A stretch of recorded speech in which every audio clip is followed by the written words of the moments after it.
I should probably eat, not 4 wait. years ago. So I found a recipe on Pinterest for a mushroom bourguignon. Bourguignon? I don't know how to say it. Bourguignon. Bourguignon sounds like a French dish to me. Correct me if It's I'm not wrong. how you spell it, But I'll though. have the link. I'll have all the recipe and the Beef instructions in the description bourguignon. below. And I'm being goofy today. Sorry about my man hands. I gotta stop apologizing. Just take me as I am. So it's basically like a sauce. Sorry, it's 6 years ago. It's 2017. Paste, red wine. I used red wine vinegar because I don't have red wine. It worked okay. Lots of mushrooms, carrots, garlic, onions, shallots, Italian seasoning, bay leaf. You let it cook for a while. And you eat it on whatever you want to eat it on. Mashed potatoes, pasta. Since it's creepy pasta, I'm eating fettuccine noodles. These are fresh fettuccine noodles from Farm Boy. So, We're having a story. and this is all vegan. So, before I get to my story, I managed to hammer out a little bit of my homecoming story. I have not finished it. You guys, I think this is going to turn into like a novel, which will require me going back and rewriting and adding more character development and more things. Oh, please. But,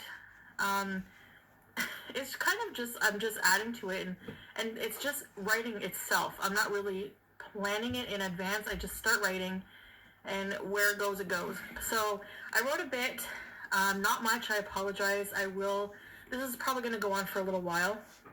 So what I might do is include a homecoming video, but then maybe would you guys want to see some type of other creepypasta, like maybe talking about actual creepypastas, or like urban legends and things like that? You know, ghouls and creepy things that go bump in the night? I don't know. Anyway, before I start, I want to tell you about this friggin' dream I had, because it was so vivid. And it was so weird. But the detail. Okay, so get this. Well, let's give you a beauty bite before it gets cold. Oh. Vegan Magic Parmageddon. Dairy-free Parm style topping. Smells like garlic. I don't have normal Parmesan cheese. I always went out of that first, and this is always left behind. So let's see here. I'm going to put that on top. So she embraced veganism. I won't stop it. As much as she embraced Islam. Pumpkin seed, nutritional yeast, sea salt, garlic, onion, black pepper, knowing and next to nothing about it. So let's get a beauty bite for you, because I know you're hungry. Ooh. So it makes like a rich gravy sauce after it's cooked. Beauty bite. Yee.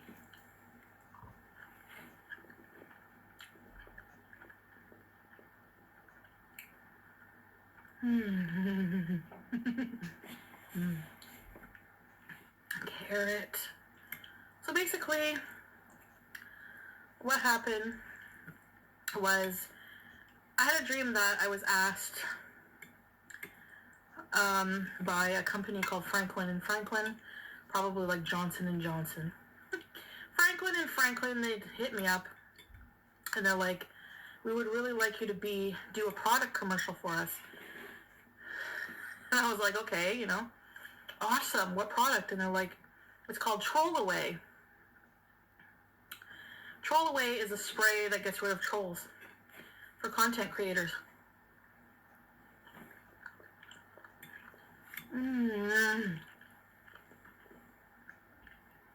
You guys, the flavors, oh my god, you have to try to make this.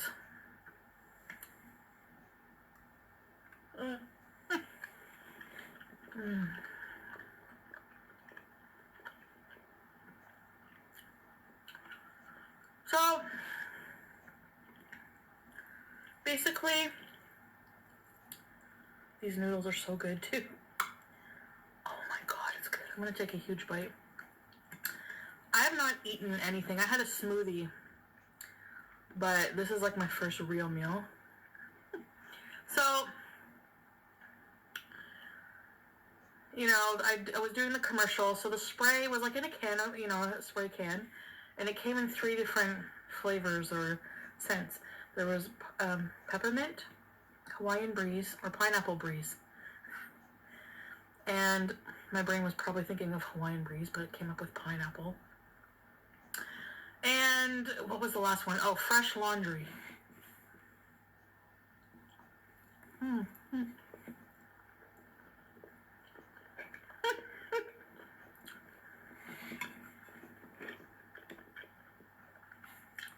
I don't do huge bites very well. Oh my god, it's good! So then, I'm doing the commercial and I'm like, are you a content creator simply trying to do your Walmart hauls? And you keep getting pestered by those pesty trolls. Are you looking for a solution to your troll pest problem? Well, look no further, because from Franklin and Franklin, with one spray of Troll Away, you'll get rid of your pesty trolls for good. And it was like really detailed because it was like an infomercial. You know those friggin' annoying infomercials? I find them kind of funny. Anyway, one girl, and I'm like, if you don't believe me, just ask this happy, satisfied customer. And it was like brought me to like a testimonial of this chick. And I remember arguing with her because I was like, you need to put more enthusiasm into your, you need to convince the people that this actually works. But the girl was like, get Troll Away. Troll Away is great. I was like, smile! I was like yelling at her.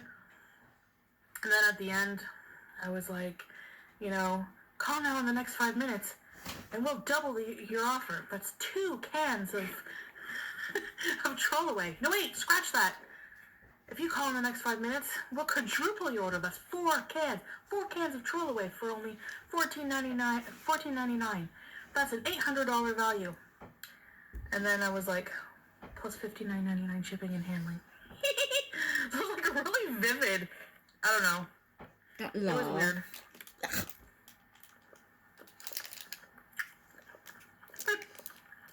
You're the jaw clicking even then. Anyway. I have weird dreams sometimes, but they're so vivid. But I'm just like, what the hell, If you want a closer look at my food. No thanks. I know it looks kind of weird, but... Just eat it. I'm drinking a mug of water. Yum, yum. How fancy.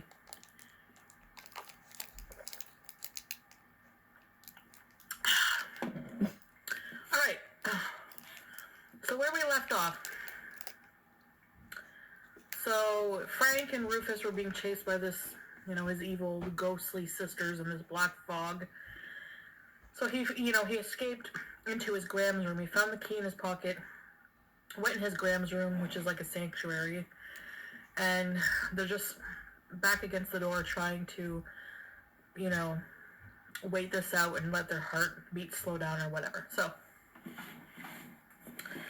after a few moments, though it felt like forever for Frank, the laughing stopped. The head spinning stopped, and a sudden calm enveloped Frank's trembling body, as if someone kind and gentle had placed a warm blanket over him. Someone kind and gentle, like his grandmother. So she's reading And this, I'm going to isn't be she? in between, so don't get on my ass about... Oh, shit. Shoot. About how long it takes me, okay? We're not in a rush here. Oh, I don't know about that. We're taking our time. There's no rush. Isn't that true, BBG? Burp. Frank slowly opened his eyes and looked around the room. Rufus was laying quietly, head down beside him. Frank was grateful to have him there. He made a mental note to thank Carl for lending him Rufus if he would get out of there alive. Yeah, at that point, I wouldn't think I'd be getting out of there alive. I'd be like, whatever the hell, it's gonna kill me.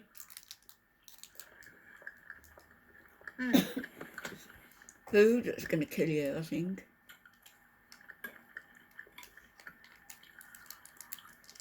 I cannot tell you how delicious this is. You can see. You really need some kind. You need the red wine vinegar or red wine because it gives it that full body flavor. As if you taste it, you hoover it, inhale it. If you can simply not have a meal without meat, you can add meat. You know, instead of the mushrooms or whatever. Okay. The sadness swept over him once again as his eyes surveyed the room. All of his Gram's things still neatly in their place. All of her angels. His Grams liked to collect angel figurines and had them placed all over her room like a mini army, ready to protect her from, well, Frank knew now what she needed protection from. Frank got up and made his way to Graham's bed. The duvet was a bit dusty, but Frank brushed some of it off and sat down. I wish you were here, Grams,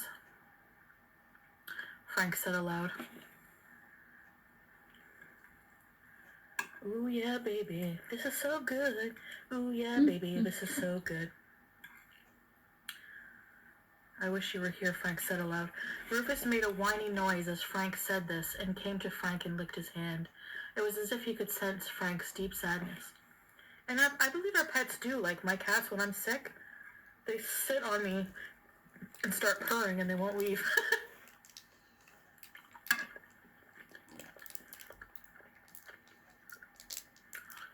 I know you are here with me, Grams. Tell me how to get out of here. As if on cue, Frank heard a sound coming from just below him. It sounded like a box sliding over the wood flooring. Startled, Frank looked down at his feet and saw that to his right, a small cardboard box had slid from under the bed. It happened too quickly for him to catch it in movement, but he did hear it. I saw the sign. Read it with feeling, Chantal. I don't know why I thought that.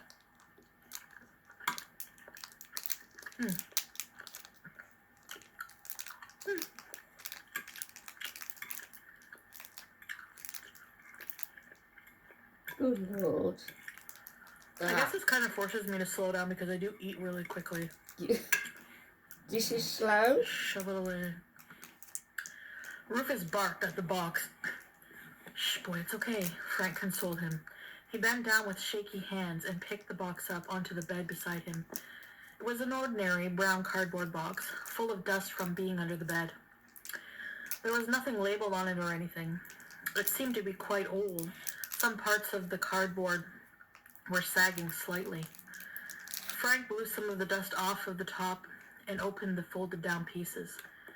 Whatever was in there must be important somehow. He knew his Gramps was trying to tell him something. He suddenly had a strong urge for a drink, but his JD was downstairs. Sucks to be you. I know. Do you remember that song? Prozac? Sucks to be you. I know it's true.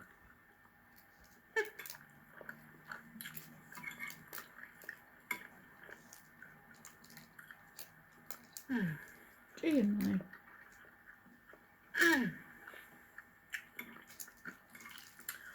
This dish deserves okay? A nice crusty piece of bread to wipe up the sauce would be nice, but all you carb haters would have conniptions, so I'm trying to be thoughtful. You probably already are.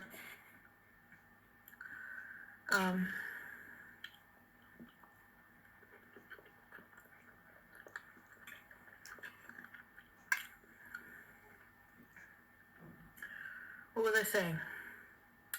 His Grams was trying to tell him something. Okay, Frank peered into the box. It looked like just a bunch of papers, but when he picked some up, he saw that there was a newspaper article on the very top.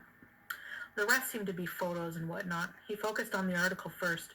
When he unfolded it, another article fell out onto Frank's lap. He started with the first one, which read, October 7th, 1968. A brutal murder of two 16-year-old twins took place in the small former mining town of Crucifix, Ontario, yesterday morning while the rest of the family attended church. They came home to find the teenage girls stabbed to death in their bedroom. The police have not yet released any more information to the press. There are no current suspects, though there is a person of interest. A couple of teenage girls were in the park on the morning of the tragedy and claimed to have seen a white Cadillac slowly driving down the street in the direction of the victim's home. The girls reported that the driver was what they described as a man in white. As he slowly passed the girls, they said they felt something wasn't right about the way he looked. He was dressed in a white suit and wore black sunglasses. He drove by the park slowly and looked their way. They said his grin was what creeped them out the most. One girl reported that his teeth were yellowish and kind of pointy. If you see this man, please contact the OPP. That would be one hell of a composite sketch. OPP is Ontario Provincial Police. If it was such a small town, it probably would be, under the OPP jurisdiction. This man is not a suspect at this time. They would just like to ask him some questions. The police also ask that those in the area remain vigilant and avoid going out alone if possible, and to keep your doors and windows locked. Is vigilant the right word? I don't even know what it means. And you're an English major? Yes. With a degree. Mm-hmm. You guys, let me know if you make this. You can tweak the recipe. I think I had to. I don't remember what I did.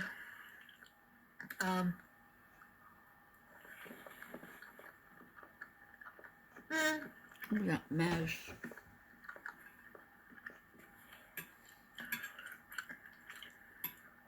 I'll leave the instructions in the description. It's almost in stereo. Don't you cry tonight. Hi-fi, Wi-Fi. You, baby. I remember a long time ago, sorry, intermission, when I was in love with that jerk. Which one? The first guy, I told you about him. Anyways, I remember, you know how like every couple has like a song? We weren't even a couple, but I was like all in love with him. And he probably could give a shit about me. He only cared about one body part of mine, and that's it. Not my heart. Your fingers? So, our favorite, I was in love with Don't Cry by Guns N' Roses. And I used to think, I would listen to it over and over and over because it reminded me of him. And the guy, when I told him about it eventually, I would play it, and he's like, why do you play that shitty song every time I'm with you? I was just like, what? Whatever.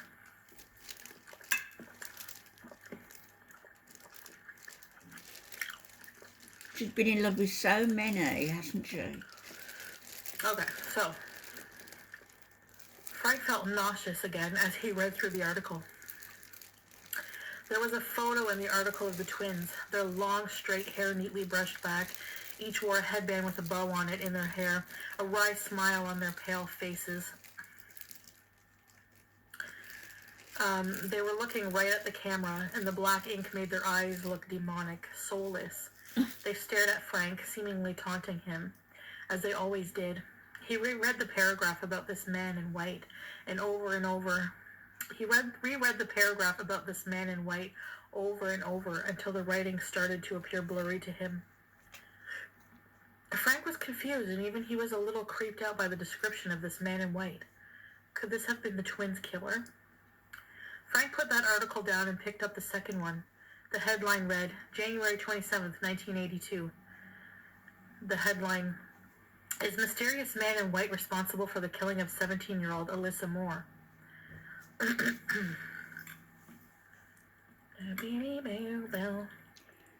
Don't you know? The singing and the eating sort of takes away from the atmosphere of the story, doesn't it? Oh, yeah. A bit.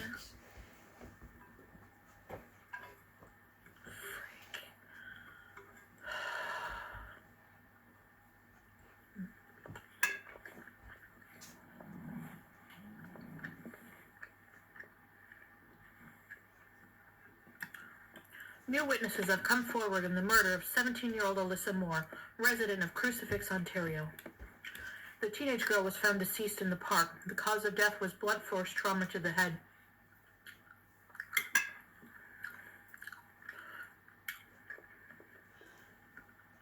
That was caused by what medical examiners think to have been a big rock of some sort. The murder weapon was never recovered. The small town hasn't experienced such a brutal crime since the double homicide. The double homicide also unsolved of the twin sisters back in 1968. Alyssa and her best friend Abby were hanging out in the park that afternoon when Abby wanted to go to the store for some candy. Alyssa wanted to stay behind. As Abby was leaving the park, she reported, she witnessed seeing a white Cadillac along with what she described as a creepy man in white as driving the vehicle slowly down the street passing the park.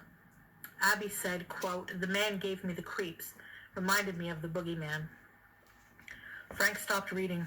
This creep was around for both murders. Can't be a coincidence. Frank grew up in Crucifix and did not remember seeing this man in white. Then again, his memory was not the greatest. Between years of heavy drinking and smoking dope and burying the memories deep down, he could have been forgetting something. Frank grabbed the articles. He would keep them handy and read more into them later. What he wanted was to get to his bottle. He was starting to feel more and more shaky.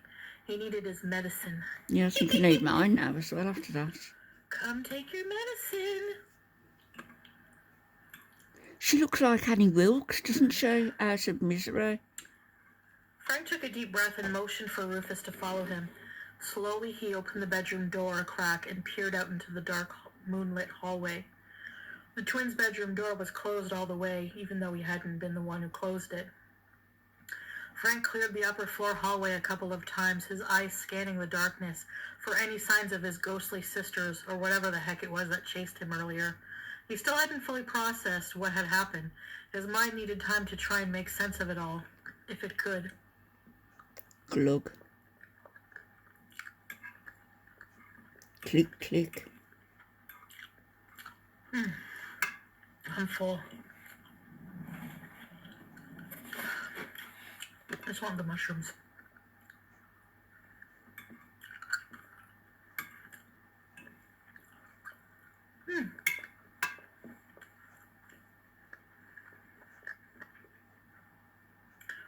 As his eyes were darting around, the silence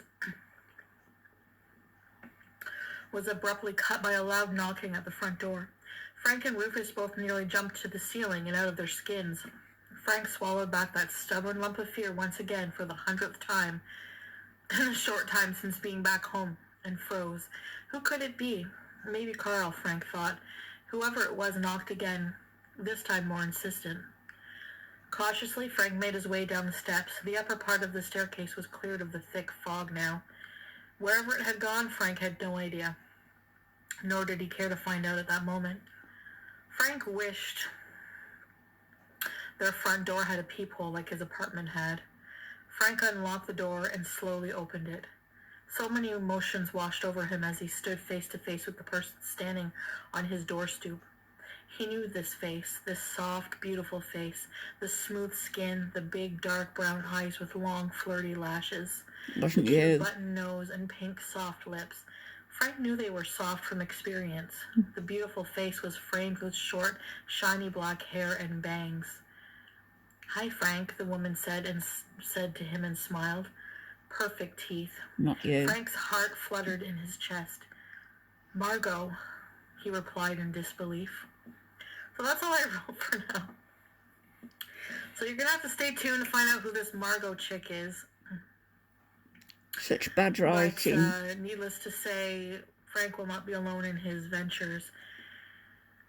I I guess have to think what direction I'm taking. I guess with this. Margot is her. I'm very inspired by like Stephen King and like by like The Talisman and by like H.P. Lovecraft and just you know how like in the Dark Tower they have the Man in Black or whatever. Then the Man in White came about when I was writing another short story about a man in white who, you know how they say in the Bible, like, death rode in on a white horse, well, the white Cadillac. So this man in one of my other stories was supposed to be the like embodiment, personification of death. The Grim The Reaper. white Cadillac, the white suit, but I've turned him into something more sinister and otherworldly. So that's where I'm kind of going with this, I think. So yeah. So I'm excited because I just, you know. Oh, I'm sure it'll be a excited to continue bestseller. Writing this. For me, when I'm depressed or just not feeling motivated in life, it's hard for me to sit down and write. But once I start going, you know, it gets easier. So That because is it's true, something I do actually. enjoy to do. But anyways, Something I agree with you and on. writing is not like riding a bicycle. Like if you just don't do it for a long time, it's like, you know. Anyway, the grammar and things like that, I know, like the verb tenses and things like that are off, but I can do. They do certainly editing and are. stuff. But anyways, guys, I hope you enjoyed that, and leave me your suggestions. You know, should I alternate one week, do urban legends or other creepy legends No, I'd stick to that are eating. already established, If I was you. and then alternate with another week of another part of Homecoming. I'll make the next time. I'll make it a bit longer. So, yeah. So I will see you next time. Thanks for Okay, watching. thanks, bye.